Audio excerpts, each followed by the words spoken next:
Hey everybody, it's your old pal John. I get to see you twice a week, and I got my life partner here, Tom Renzulli. What's up, buddy? What's up, man? How's it going? Dude, I'm pretty excited about tonight. We Me have a too. pretty cool set of guests. We got one of our fun, good brewery friends, and we got a brand new friend that's causing quite a stir.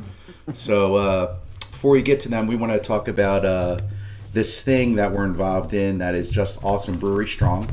All of us from South Jersey beer scene are a part of it, and we, at the from the great mind of Rob Callahan, Fun Bobby 2022, we have this organization that he spearheaded, and we're going to show you a little promo. I know I ran it the other night, but let's run it again just to tell you what we're doing, and here it goes.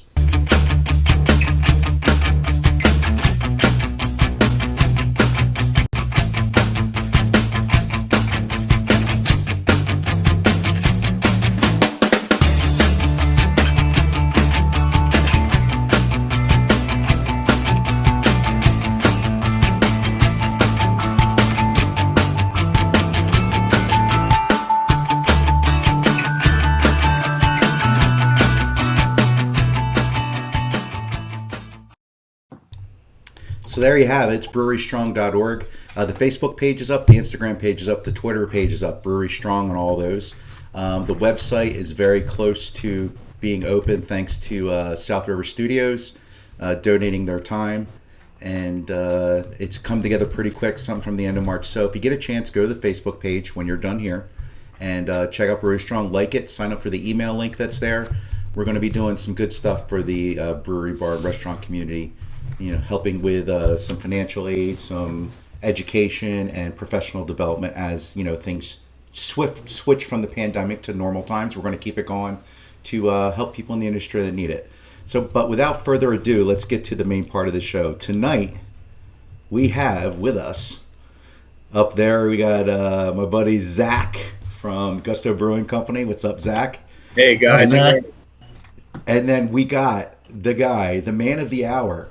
Yeah. The man that created the April COVID-19 Madness South Jersey Brewery Bracket Competition or something. Am I close? Horrible name, yeah.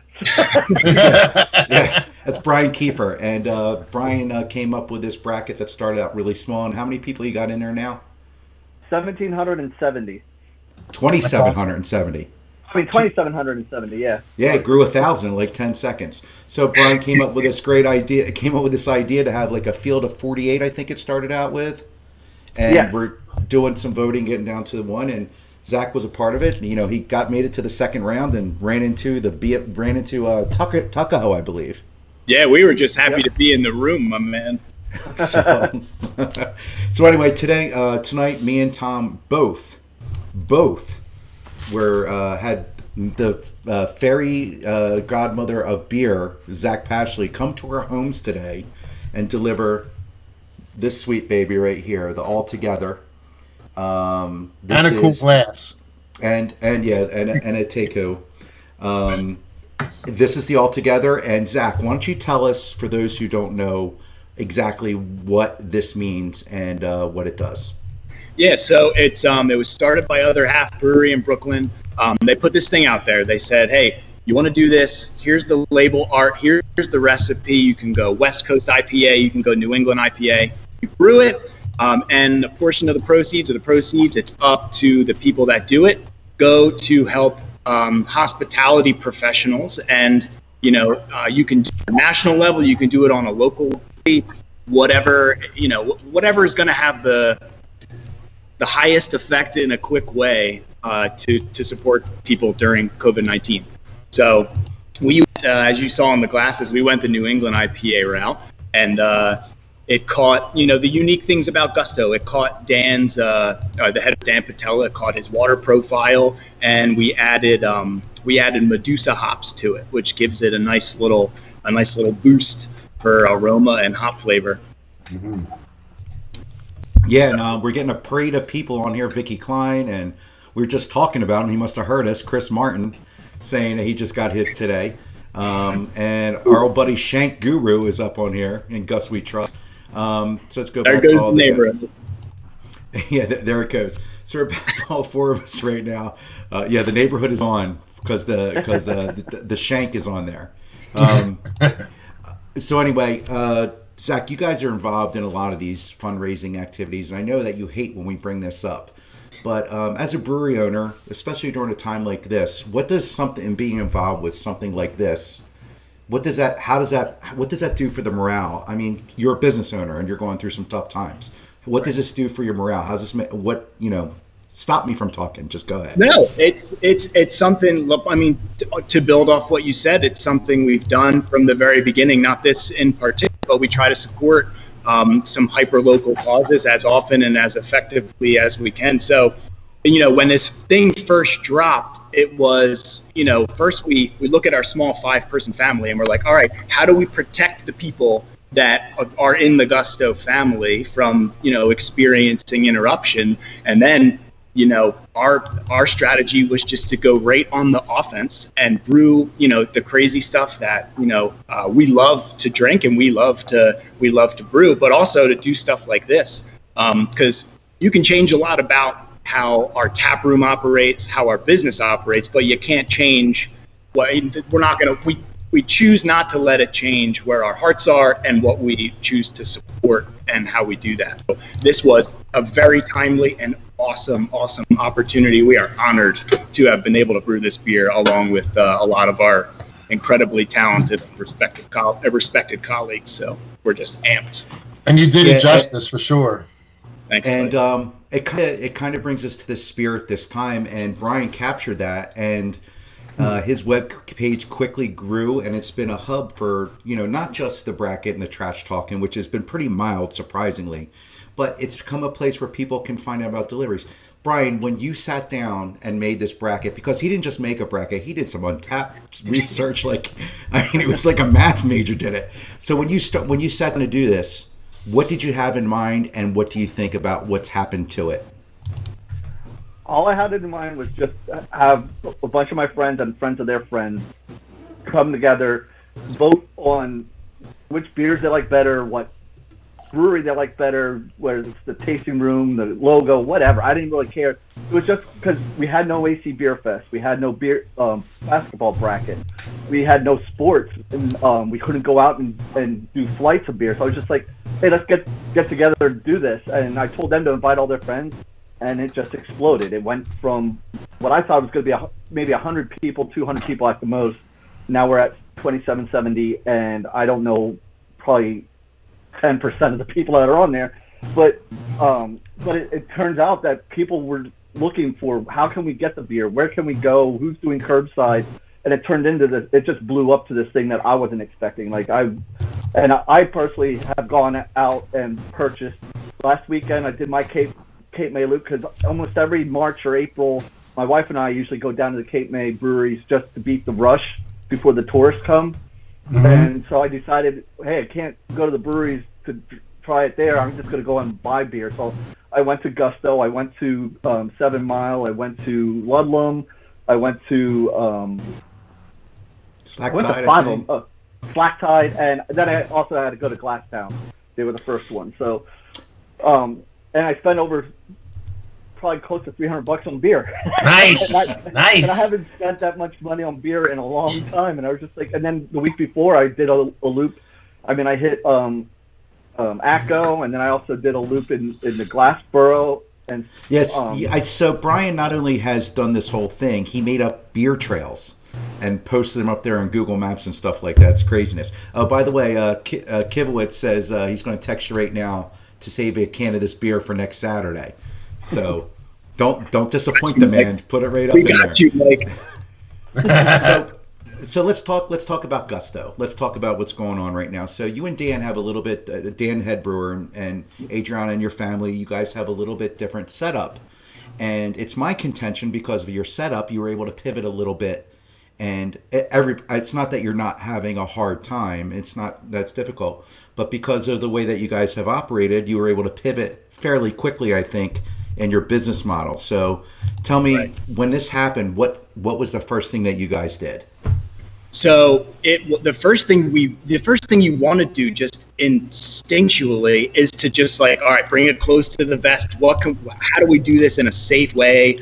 And, we talked about it as a family, like as a squad. It was, you know what? Like, well, first off, it was totally divine that we had the crowler machine, we had our cans, we had our labels approved. Everything was here. We were planning to use it in a different way, but we were able to transition and get everything in place over the course of like 2.5 days from when the regulation dropped to when we had to start doing to-go only. So now we are just, we are of the ilk that we're going to brew fan favorites, and we are going to just brew the bangers that we have only talked about before.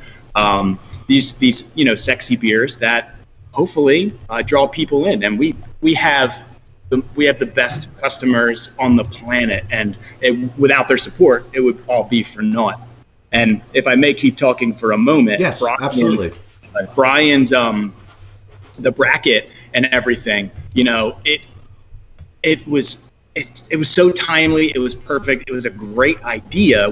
Brian said he was here last weekend. I didn't have the pleasure of, walking his gloved beer to his car because I wasn't in the room. But, we had people coming from parts of the state that wouldn't otherwise have been here. And we're just so thankful for that. So it served that purpose of a nice escape and a fun thing to do online that doesn't have a lot of bad elements to it, or people being jerks, but it also brought people that know our beer now and that know our brand, and for that we thank you.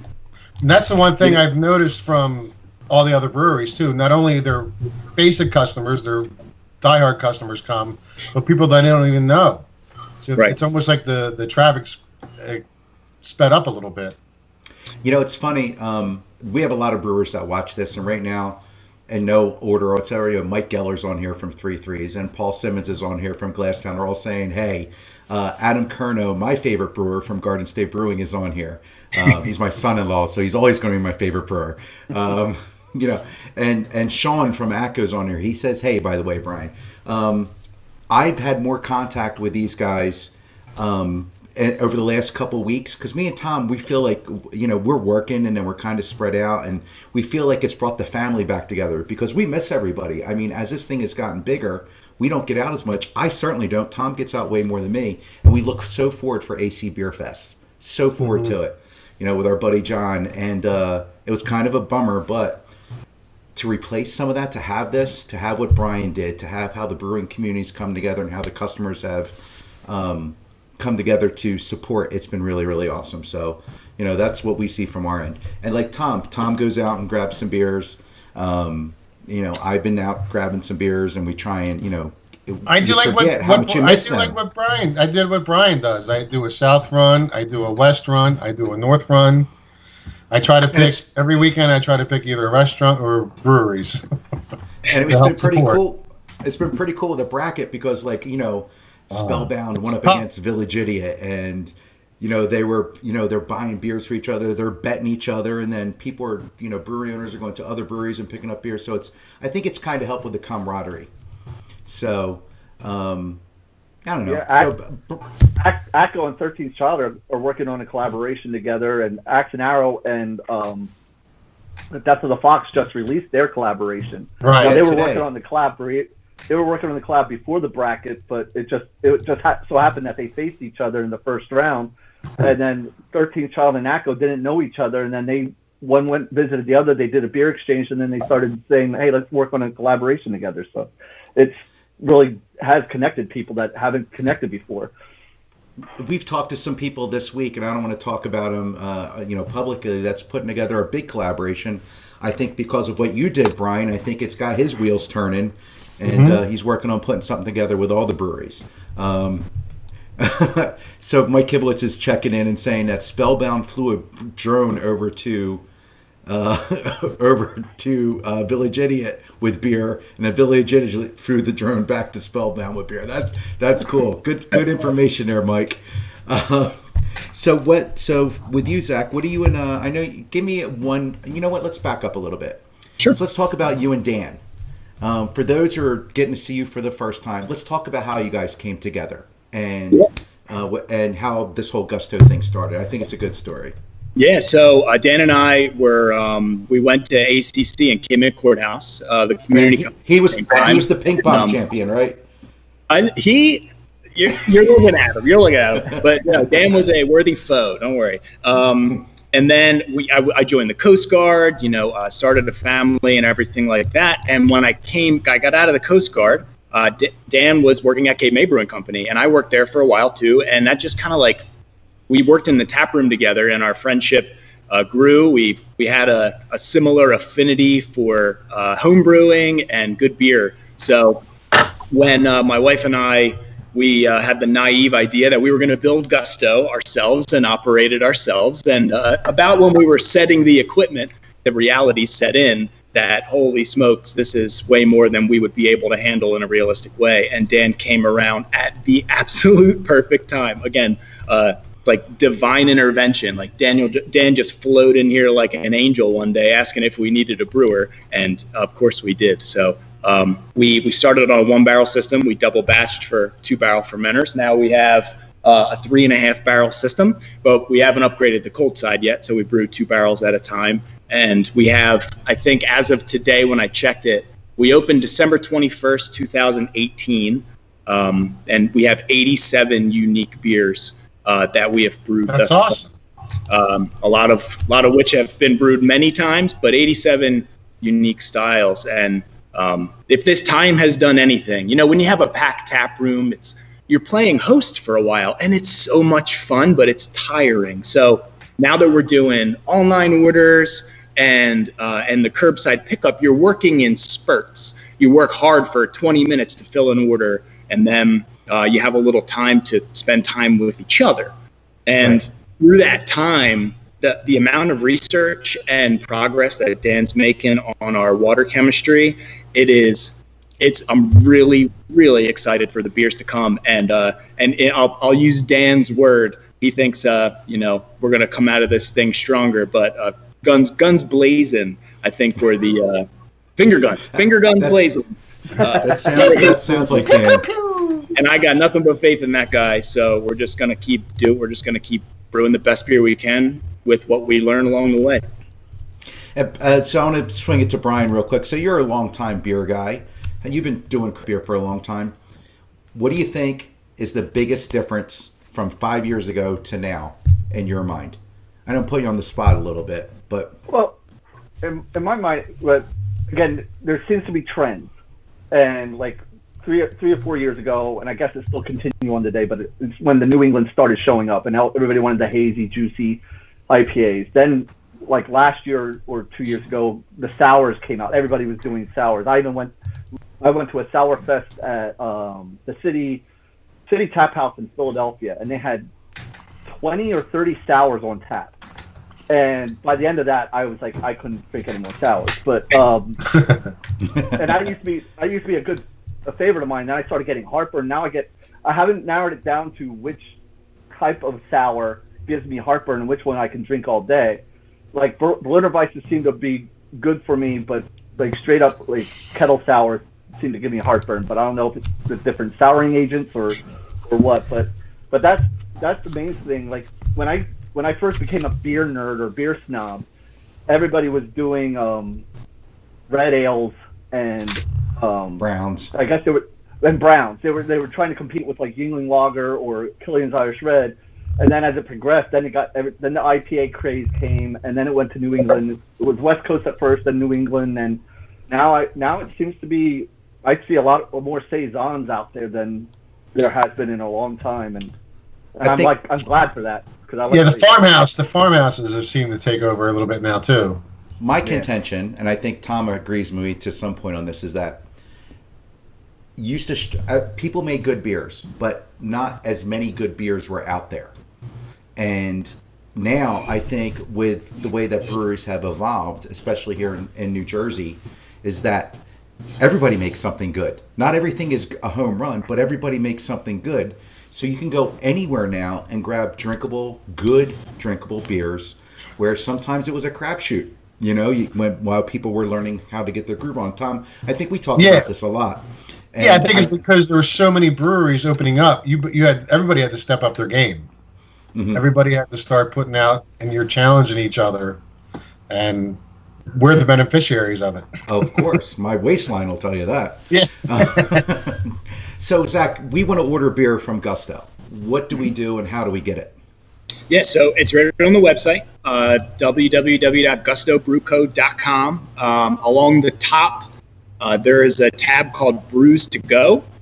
In there, you'll see right now 2 different buttons. One button will bring you to everything that's on tap. You'll have little bullets, and you just choose what you want. You add it to your cart. There's another button currently for the all together, and that is its own button. You'll see them there. It's pretty intuitive once you get there. Super easy. You choose curbside pickup at checkout, and when we mark the status as ready, you'll get a text to give us a call. It'll actually text you with our phone number, so when you pull up, you can call the brewery.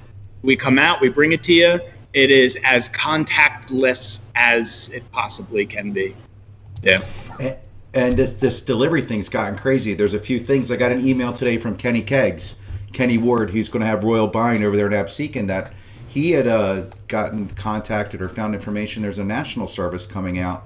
And if any of the breweries want the information, Kenny sent it to me. You can just email me or message me. I'll get it to you. I can't vouch for him or anything, but Kenny sent it to me as an email. He said it's something interesting for people. Not everybody's real tech savvy, and it might be something for people that are struggling to put something together right now. Was it Drips or something? Drips? Nah, not Dripsy.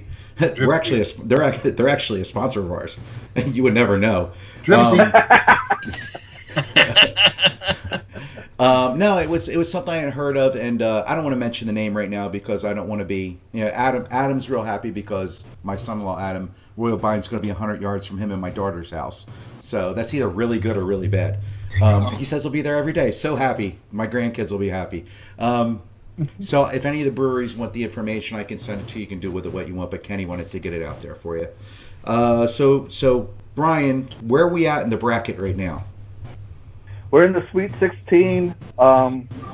We have 1, 2, 3, 4, 5 in the Elite 8, and right now they're Tuckahoe and Little Milam are battling it out. And tomorrow's going to be Spellbound and Double Nickel, and then we have Saturday will be the last of the Sweet 16 matchups, and then we're into the Elite 8. Mike Kivowitz said it perfect. It's like picking between your kids. Like when you sit there and you look at them, you love everybody and you love all the beers. It's like picking between your kids. I think I have a pecking order. Kids, if you really want Daddy's attention, now's the time to start. Sophie's Choice, what am I going to say? Anyway, so when is the tournament's going to run? And I think we kind of figured out what date it was going to end. When's that going to be? It's going to be, the winner's going to be announced, I think either May 2nd or May 3rd. I'm not sure if the competition is on May 2nd or that's when the announcement's going to be on May 2nd, which apparently coincides with Big Brew Day, which I didn't know about, but that's right. That's when Big Brew Day was supposed to be. So I did not time this for anything, but it just seems to hold out with everything. But yeah, so it'll be May 2nd. And the one thing I would wish is that there's 2,700 people in the bracket. People start voting. I mean, we're getting 600 votes. I mean, people need to start voting, especially we're here at the end. Get in here and, throw some votes in there. Like today we had, I had to pick between 2 of my friends. You know what I mean? And but it was it's been like that the whole time. I mean, Zach went up against Tuckahoe last week, and there were people that we're very friendly with. And then we had people. It's just a weird thing. And I put my big sissy disclaimer up before it even started. So hey, I know blah blah blah to make me feel better about myself. But it's been a really fun thing. I wake up in the morning. The first thing I do is check to see who's on the bracket that morning and get my votes in. Yep. Vic's on here, and he wanted to mention Brian that you look very dapper. So I'm just letting you know. We also released a couple videos. Brian was on a Zoomcast with Vic for Vic's Basement Zoomcast, and Richard with Sean Gailey and Untapped legend Dan Hoover. We had 2 parts. They're up on the site. We posted them into the bracket as well. 2 15-minute little conversations that were pretty fun. The second one was really fun, and to get all those guys together to talk about the bracket and beer and Untapped and how all that stuff works, and it was kind of cool. So if you haven't seen it, check it out. That's Brian's movie debut with South Jersey Beer Scene. So I have Steve Bars asking Zach, do you have Antifa meetings down at Gusto? I don't know what that means. No. Not that I'm aware of. Yeah. No, he does not. So the answer is no. No. And that's a hard. We also, just to mention, Vic's been doing these Zoomcasts. We have one coming up with Sean and Amanda from The Seed. That'll be out. We're going to put that out next week. And he just finished one up tonight with Dr. Brew Littles, which is going to be a new brewery that's opened up in Maple Shade or in that area up there. Everything's kind of slowed down a little bit. So, and that's tough. That's tough for the breweries that are getting ready to open right now. I mean, it already takes them almost 2 years to get to this point, and now they're opening up during the pandemic. Yeah, there's a couple. I mean, there's a couple. Ashton opened up. We had Mike Kibowitz on last week, and Ashton opened up in the old Demented space, I think, up north. And we've had a few that are pushing to open. But I mean, just like anything else, I just read an article today about all these people that had their businesses open for a month and then they were shut down, because of this. But Paul Simmons wants to know, Tom, is your job just to sit there and look good? It's a tough one, but somebody's got to do it. Paul Simmons, we need more videos, buddy. That's what I'm saying. We need more videos from Paul Simmons. Paul Simmons, the owner of Gracetown Brewing. He just did one. He just did a long one on bread, YouTube. Yeah, that was the good. Bread. Yep, that was awesome. The short ones are good too. So we're going to get ready to wrap things up here. Zach, let's talk about, I don't think we mentioned where Gusto is. I didn't mention it the whole podcast, or the whole, whatever we're calling this. Tell us where Gusto is. We are the southernmost brewery in New Jersey, down here at the ends of the earth in North Cape May. So on your way to the ferry, you basically take the parkway until it stops, or before you go over the bridge onto Cape May Island and you hang a right. It's actually, you take exit 0 to get to North Cape May, and it basically comes to a head at our brewery. You can't miss it. We made the sign as big as we could, so we were hoping you could see it from space. So it's well marked. It's a beautiful room if you haven't been there. A lot of glass, big ceilings, a cool area, one of the coolest bars that we see. And I want you to talk about that guy who's over your right shoulder. Who's that guy there hanging about? This guy? Yeah. That's Captain Gus. He's a walrus, and while we don't like to call him our mascot, I guess he's more of our spirit animal, because back in, it was probably 2017, right when we started the paperwork process, and it became a reality that we didn't know how long it was going to take, but we were going to end up at a brewery. I started writing some blogs, and it was a Beatles-themed one, and we offhandedly referred to our endeavor as not to just rip a page out of somebody else's book, and as successful as that might be, but when it came to breweries, our goal every day is to be the walrus, like Cuckoo, John Kashu. You know what I mean? Thank you. Oh, that's funny. And Mike Kivowitz just wants to mention that you guys do have the best bathroom decor of any brewery. I gotta agree. Like, a lot of times I feel like, no, stop it, but I agree with that. Stay on target. And Brian, real quick, if people are interested and they still want to get into this bracket thing, what do they got to do? Basically, I didn't open it back up because I was getting inundated anyway, but they just have to get invited by a friend. And I'm letting everybody in. I'm not blocking anybody, but I just didn't feel like opening it back up. So if you guys know somebody that's in it, ask them to invite you in. It's kind of like the vampire thing. You got to be invited in. So, and if you're in it, please vote. Just do us all a favor and vote. That way, we get don't him and haw. I mean, we all him and haw, and when we look at the breweries, you're like, just do it. Just click it. Yeah, people are worried. They're like, if I haven't had both beers, it's not fair. I'm like, there's nothing about fairness in this bracket. It's supposed to be a free-for-all. It's like, vote for the... I was telling people, vote for the people that have the most hair or the least hair or whatever. It doesn't matter. Just vote for... Vote for me. And it's been a fun thing, Brian, and many props to you, my friend. And we're going to wrap things up. Zach, Gusto Brewery. Was it www Gusto Brewery? Gusto Brew Co. Gusto Brew Co. You can go to sjbrc.com, hit the Cape May County tab, click right on there, and it'll get right to Zach's place, and you can order some takeout. For Brian, find a friend, have him invite you into the bracket, and I'm sure there's a little bit of a movement on the street for Brian to keep this going in some sort as a group for craft beer, and I think he can be convinced into it right now as long as people keep going in and voting and do all that stuff. So hey, there's the cat. And I'm going to make another. So we've been doing these twice a week, and we're going to start just doing them weekly. For me and Tom, we're kind of getting a little. We did these when there was, to try and keep the group together. A lot of people have come in with us with the Zoom cast and what Brian's doing and all that. We're going to go to once a week, starting next week. And Tuesday we're going to have the Bucket Brigade guys on with us, and the following Tuesday, I'm bringing my son-in-law Adam on from Garden State Brewing. He can bring whoever he wants to bring on with Garden State Brewing Company, and I'll be reaching out to try and get people scheduled as we go forward. Me and Tom are going to do it once a week. Look for the podcast. Remember to visit Brewery Strong and to check out the videos that we're putting up. If you guys have any questions or you want to get in touch with Zach and you can't remember how to get there, you can always message us on the Facebook page and we get him to Zach. He's very responsive to just about everything. Me and Tom appreciate you. We thank you for making the trip today for the beers. It's great. Thank you, guys. Thank you so much. Thank you. And speaking of Brewery Strong, that's where the proceeds of our All Together are going. So while the supplies are incredibly low, so act quickly. That's where they'll go as soon as she runs out.